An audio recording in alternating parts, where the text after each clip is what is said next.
All right, everyone. Peter Boghossian decided to do some real-life trolling, and it worked in a spectacular manner. It's funny to see.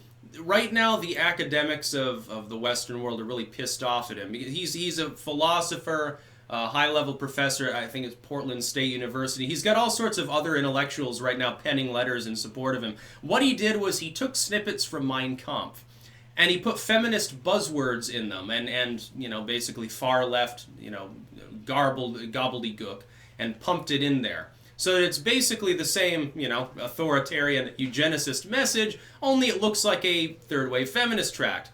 He tried publishing, he's like, well, I'm going to take like a couple dozen of these and front them under fake names and see what happens. Basically, again, as a joke, 7 of them got peer-reviewed and accepted. That is almost a 50% success rate. So what this means is that if you take a flying fuck at a rolling donut, if you're verbally coherent, you can basically take anything you want, and as long as you say a few of the right things, the academics will accept it. Now, this has been done before, where the academic situation of peer review falls flat because it gets trolled by someone who's deliberately trying to inject nonsense, and like the Boghossians or something. You take overly flowery language that basically is just fluff and means absolutely nothing in order to make very, very common sense statements, and you present it as some miraculous breakthrough in science. There are people within that peer review process who will rubber stamp it simply because it's saying what they want to say. Usually, peer review gets a reputation for being too harsh. I'm thinking that in some cases that may be the opposite, especially within women's studies and things like that. So yeah, you can take literature that's like literally something that Hitler wrote, and as long as you put those buzzwords in, some of it will actually get through. Now, the immediate reaction of Portland State, again, I believe, and some of these other academics is, oh my God, he's trying to break the ivory tower. Horrible, horrible person. How dare he have such disrespect for our peer review committee. And it's like, that's not the fucking point. The fucking point is that you're rubber stamping, accepting stuff simply because it agrees with your preconceived notions. That's the opposite of what you're supposed to do in the research process.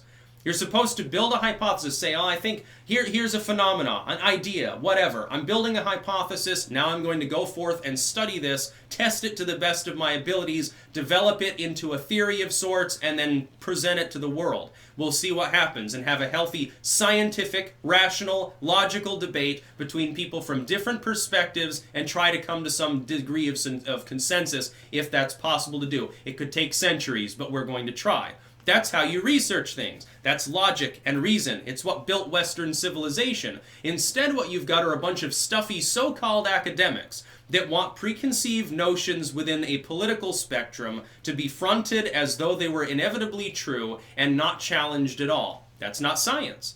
It's not reason. It's not even, rightfully speaking, academics whatsoever. It's the opposite. It's called ignorance. What Boghossian has done here is expose that and say, well, I think I'm going to have a laugh at their expense. This is going to be funny. I don't think that in a million years he went into this saying, well, I think that this will all get published. No, I think he was just doing a routine test, and that his hope, his honest hope was, hey, I hope this is all rejected. I hope they notice what I'm doing under these fake names. I hope that somebody has actually read this literature and will say, wow, this sounds familiar.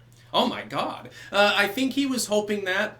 Yeah, unfortunately that didn't actually happen now, did it? It exposes a fundamental problem with our culture, and it's really with all cultures. People tend to be stubborn. This has been a perennial problem for culture, and science initially fought against it. You remember, to think of the Frankenstein days, it was like, oh my God, evolution. Oh my God, the idea of taking an organ from one person, putting it in another. What are you, a barbarian? It's ghoulish and stuff.